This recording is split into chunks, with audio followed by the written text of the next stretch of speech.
नमस्कार, खबरों का पंचनामा देख रहे हैं आप। मैं हूं आपके साथ पूजा। हम लेकर आए हैं देश और दुनिया की 5 बड़ी खबरें, जिसपे चर्चा के लिए मेरे साथ स्टूडियो में मौजूद हैं कैपिटल टीवी के editor in chief doctor Manish Kumar. Doctor साहब, बहुत बहुत स्वागत है आपका। धन्यवाद। सबसे पहले नजर हेडलाइंस पर।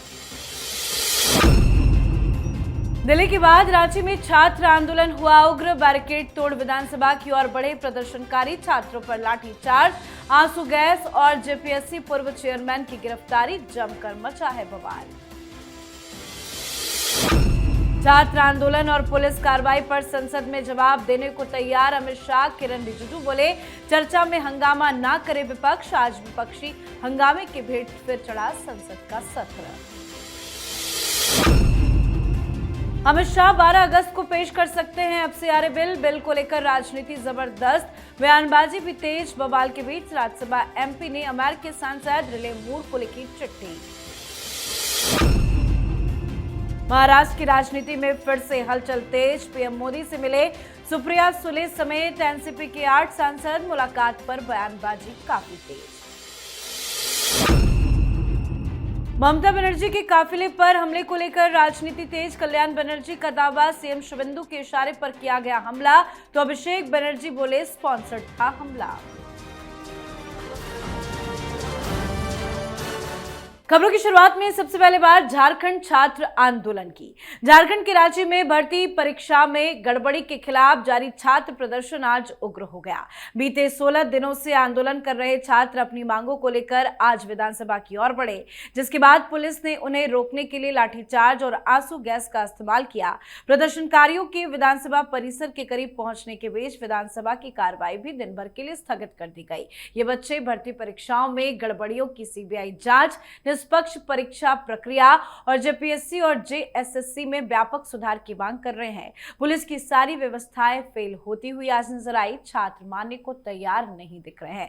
सर, छात्र तो जिद पर अड़े हैं। सरकार कह रही है कि वापस चले जाइए, घर बैठ जाइए, मिलकर बातचीत कर लेंगे, लेकिन छात्र कह रहे हैं नहीं, हमारी मांगे पूरी की जाए। क्या लगता है, ये विरोध प्रदर्शन अब उग्र हो चुका है? देखिए, बात बहुत ही सिंपल है।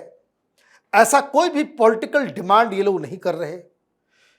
डिमांड्स जेन्युइन है और इनका धरना प्रदर्शन भी उग्र नहीं था कि जिसके लिए आपको लाठी चार्ज वगैरह करने की आवश्यकता पड़ती। भाई, ये लोग पहुंच गए। अब तो ये लोग पहुंच गए ना वहां पे। क्या कर रहे हैं वहां पे? वो जमीन पे बैठ करके धरना प्रदर्शन कर रहे हैं पीसफुली। इसके ऊपर लाठी चार्ज करना, आंसू गैस छोड़ना, वाटर कैनन फेंकना, ये कोई आप खामखा चीजों को आप और खराब करने की कोशिश में लग गए।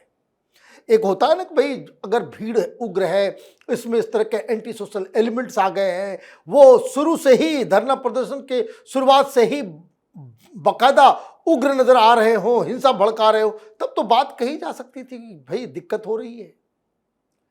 लेकिन अब आपने इस तरह की कार्रवाई से युवाओं को नाराज कर दिया।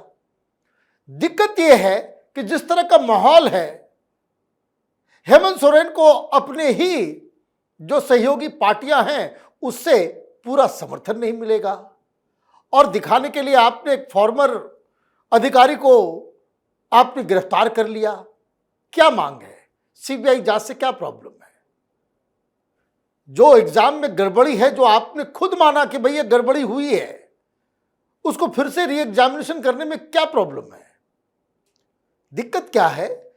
हेमंत सोरेन को ये लगता है और हर नेता को ये लगता है, मुख्यमंत्री को लगने लगता है ये कि आंदोलन है, इसको हम मैनेज कर लेंगे और मैनेज हो जाएगा, और अभी सिर पे चुनाव भी नहीं है, इसलिए मामले को टाल दो।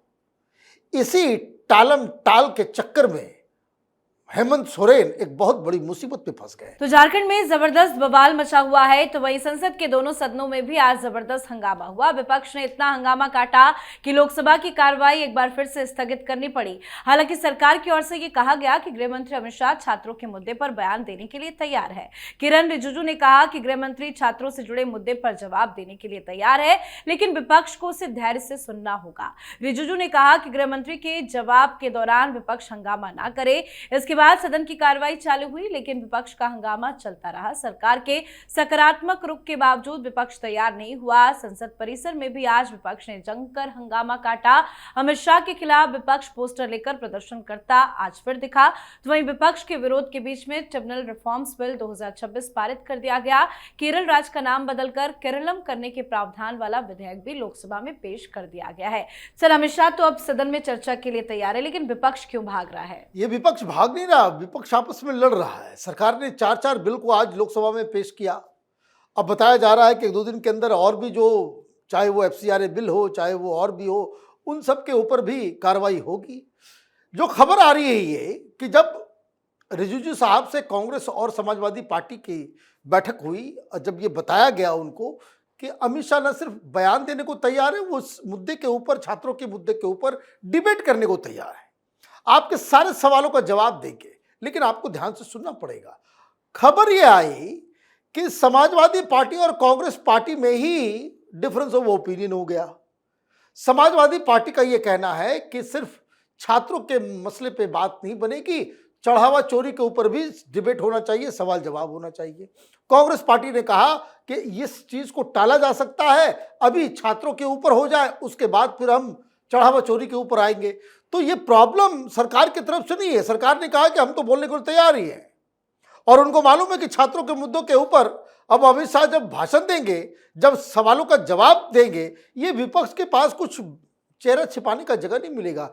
और इसीलिए ये समाजवादी पार्टी और कांग्रेस पार्टी के बीच जो कंफ्यूजन क्रिएट हुआ, उस वजह से आज चीजें सामान्य नहीं हो पाई। जी, तो सत्र के बचे दिनों में सरकार कई महत्वपूर्ण विधेयकों को चर्चा और पारित कराने के लिए आगे बढ़ रही है। इसमें विदेशी चंदे से जुड़े FCRA संशोधन विधेयक भी शामिल है, जिससे विपक्ष बौखलाया हुआ है। खबरों के मुताबिक मोदी सरकार 12 अगस्त को फॉरेन कंट्रीब्यूशन रेगुलेशन अमेंडमेंट यानी कि FCRA बिल 2026 संसद में पेश कर सकती है। यह बिल खुद गृह मंत्री अमित शाह लोकसभा में पेश करेंगे। बिल को लेकर देश की राजनीति गर्म है, जबरदस्त बयानबाजी भी हो रही है।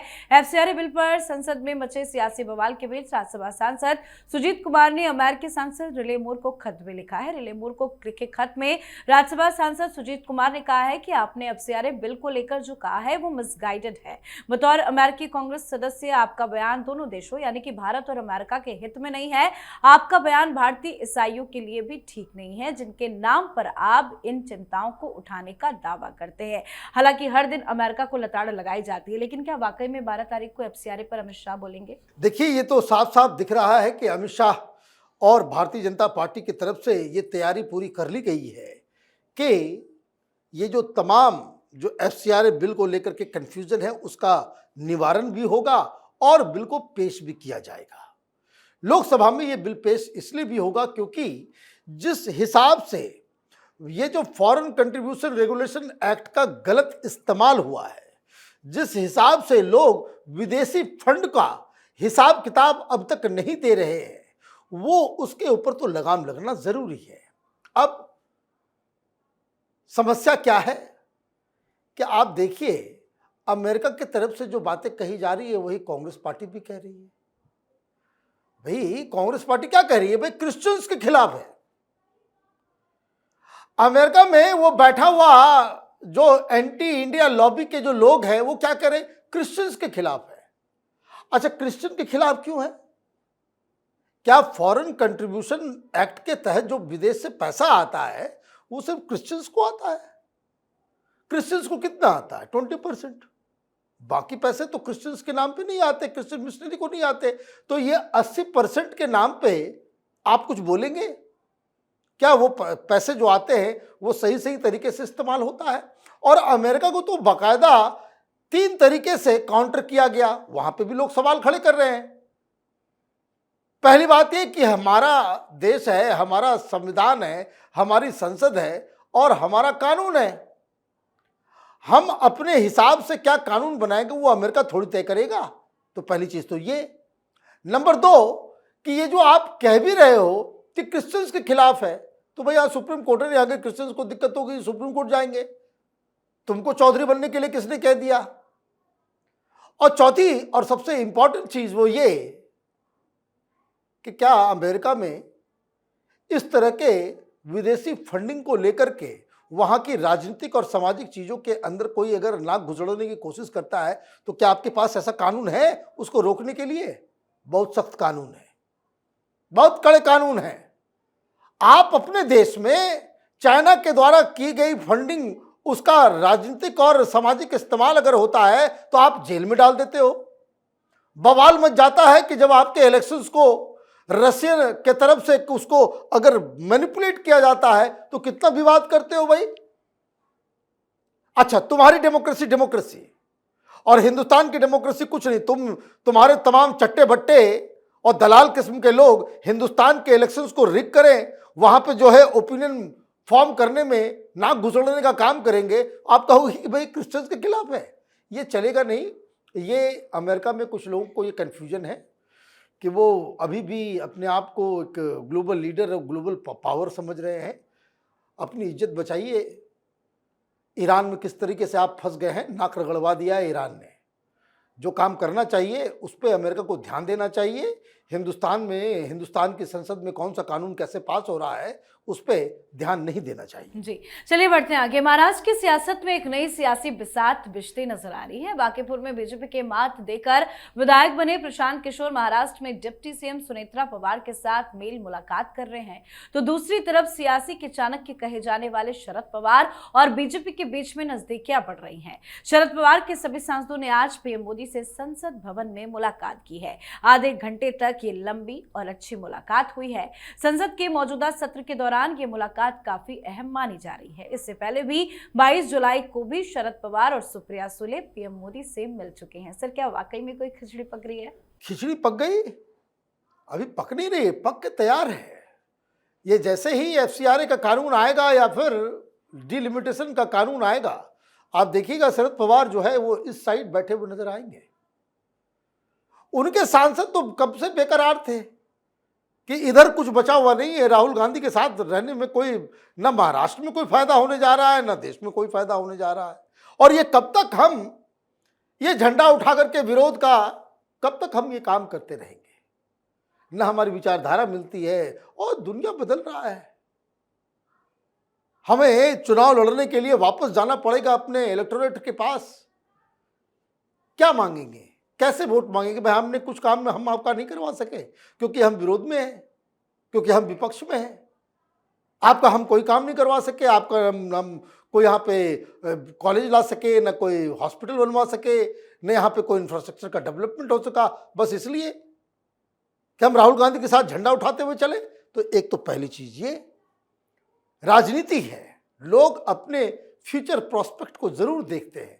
शरद पवार को भी समझ में आ रहा है कि अब उनकी उम्र हो रही है, उनकी जो बेटी है वो उस तरीके से पार्टी को नहीं चला पाएंगी और इसलिए ये अब एनडीए में शामिल होना चाह रहे हैं। राहुल गांधी की नीतियों के ऊपर आप देखिए कि कभी शरद पवार ने इन सब मुद्दों के ऊपर कुछ कहा? कुछ नहीं कहा। जो मुद्दे राहुल गांधी उठाते हैं, और बीच बीच में तो कभी कभी ऐसा होता है कि राहुल गांधी कुछ बोलते हैं, अडानी अंबानी करते हैं, तो वहां से वो उल्टा ही बयान दे देते हैं।